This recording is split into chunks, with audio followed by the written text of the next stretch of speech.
Structures and unions అంటే ఏంటి? Structure అంటే ఏం లేదు, it is a user defined data type that groups different types of data under one name.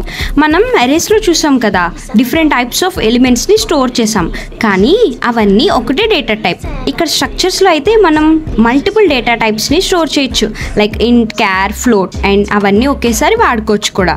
Union కూడా same structure లానే, కానీ ఇక్కడ మల్టిపుల్ డేటా టైప్స్ని స్టోర్ చేస్తాం కానీ అన్నీ ఒకేసారి వాడుకోలేం. అట్ ఏ టైం ఒకటి మాత్రమే వాడుకోగలం.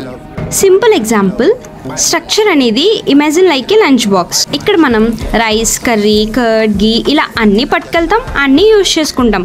కానీ యూనియన్ అనేది జస్ట్ లైక్ ఏ గ్లాస్, అంటే ఇక్కడ మిల్క్, వాటర్, డ్రింక్ అన్నీ స్టోర్ చేయొచ్చు, కానీ ఒకేసారి వాడుకోగలమా? డ్రింక్ అండ్ మిల్క్ కంబైన్ చేసి వాడుకోలేం కదా.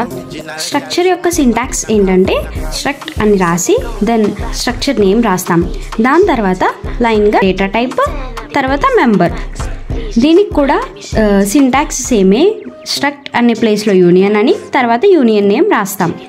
సైజ్కి వచ్చేసరికి స్ట్రక్చర్లో మొత్తం అన్ని డేటా టైప్స్ మెంబర్స్ యొక్క వాల్యూస్ తీసుకుంటుంది, like int, roll number, float, marks, char, grade. ఇలా నేను 3 డీటెయిల్స్ తీసుకున్నా. ఇంట్ అనేది 4 బైట్స్, ఫ్లోట్ 4 బైట్స్, క్యార్ అనేది 1 బైట్. ఇప్పుడు ఇక్కడ ఎంత మెమరీస్ తీసుకుంటుంది? టోటల్ 4 + 4 + 1 9 బైట్స్ తీసుకుంటుంది. కానీ యూనియన్లో అలా కాదు, ఏదైతే హైయెస్ట్ ఉందో అంత మాత్రమే తీసుకుంటుంది. లైక్ ఇంట్, ఫ్లోట్ 4 బైట్స్, సో హైయెస్ట్ 4 కాబట్టి 4 బైట్స్ తీసుకుంటుంది.